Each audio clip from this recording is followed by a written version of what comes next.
بالآخر 31 مارچ 1911 کو ٹائٹینک جہاز کے بنیادی ڈھانچے کی تعمیر مکمل کر لی گئی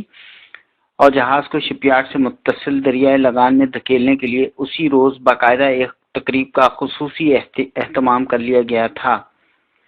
لارڈ ولیم پیری کی چہیتی بیوی مارگریٹ مونٹگومری کارلائل کو اس جہاز کو دریائے لگان میں دھکیلنے کے لیے خصوصی طور پر مدعو کیا گیا تھا اور اسی روز دوپہر ٹھیک 12 بجے ٹائٹینک جہاز کو دریائے لگان میں کامیابی سے اتار دیا گیا۔ اس یادگار موقع پر بیلفاسٹ شہر کی کئی معزز شخصیات نے بھی اس تقریب میں شرکت کی تھی۔ عوام کی کثیر تعداد نے اس یادگار تقریب اور جہاز کے دریا میں اتارے جانے کے مناظر کو اپنے کیمروں میں محفوظ کر لیا تھا۔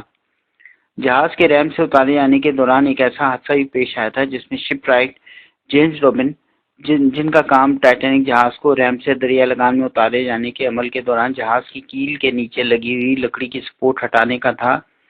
تو وہ بیچارہ اس پھسلتے ہوئے ٹائٹینک جہاز کے نیچے آ کر ہلاک ہو گیا تھا۔ ٹائٹینک جہاز اگرچہ اس وقت تو دریا میں اتار دیا گیا تھا، مگر یہ جہاز اس وقت بالکل نامکمل حالت میں موجود تھا۔ اس جہاز میں تیرنے کی بھی کوئی صلاحیت موجود نہیں تھی اور بس یہ صرف پانی کی سطح پر منجمد حالت میں کھڑا رہ سکتا تھا،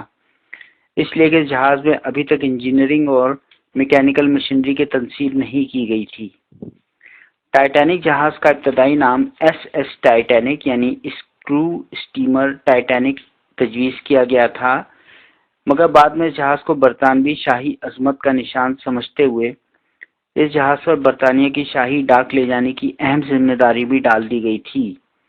جس کی وجہ سے جہاز کا نام تبدیل کر کے RMS ٹائٹینک یعنی رائل میل شپ ٹائٹینک رکھ دیا گیا تھا۔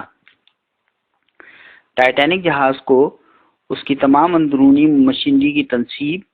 اور اس کے اندرونی تزئین و آرائش کے کاموں کے لیے ٹگ بوٹس کے ذریعے سے کھینچ کر قریبی موجود تھامسن ڈرائی ڈاک پر لے جایا گیا تھا۔ اس ڈرائی ڈاک پر اتنے بڑے جہاز کو اندر لے جانے کی کوئی صلاحیت موجود نہیں تھی،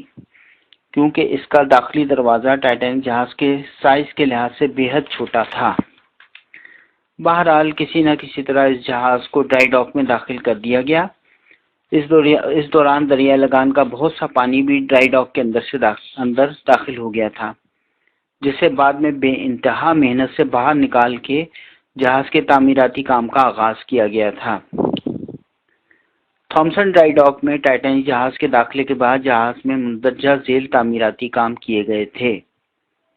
نمبر 1، جہاز کے 2 منزلہ دونوں ریسیپروکیٹڈ اسٹیم انجنز کی تنصیب، جہاز کی بیٹریز اور بجلی کے نظام کی مکمل تنصیب، جہاز کے 29 اسٹیم بوائلرز کی اور ان کے 4 چمنیز کی تنصیب، جہاز کے کوئلہ اسٹاک کرنے والے کول بنکرز کی تنصیب، جہاز کے 3 پروپیلرز اور ان کے مڈ شافٹ کی تنصیب، جہاز کے مین رڈر کی تنصیب، جہاز کے مسافروں کے کیبنز کی اندرونی اور بیرونی تزئین و آرائش اور پانی اور بجلی کی فراہمی کے ساتھ ساتھ کیبنز اور رہائشی گزرگاہوں کے لیے 10,000 آرائشی بلبوں کا انتظام، جہاز کے ہیلم اور اسٹار بورڈ کی تنصیب، اسٹورز اور کچن کا سامان، tennis court, squash court, swimming pool, exercise court, Turkish bath اور ساؤنا اور بال روم، اسموکنگ روم، ہسپتال، press, Marconi room, grand dining hall اور گرینڈ اسٹیئر کیس کے انتظامات،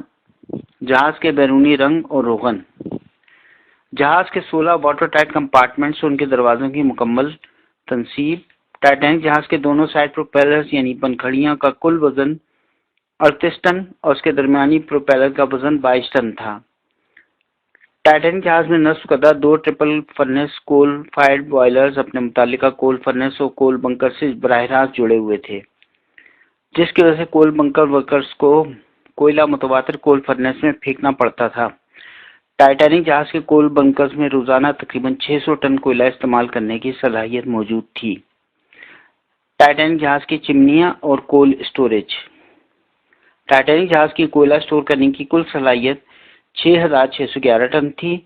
اور یہ ایک ٹرانس اٹلانٹک کراسنگ کا سفر طے کرنے کے لیے بہت کافی تھی۔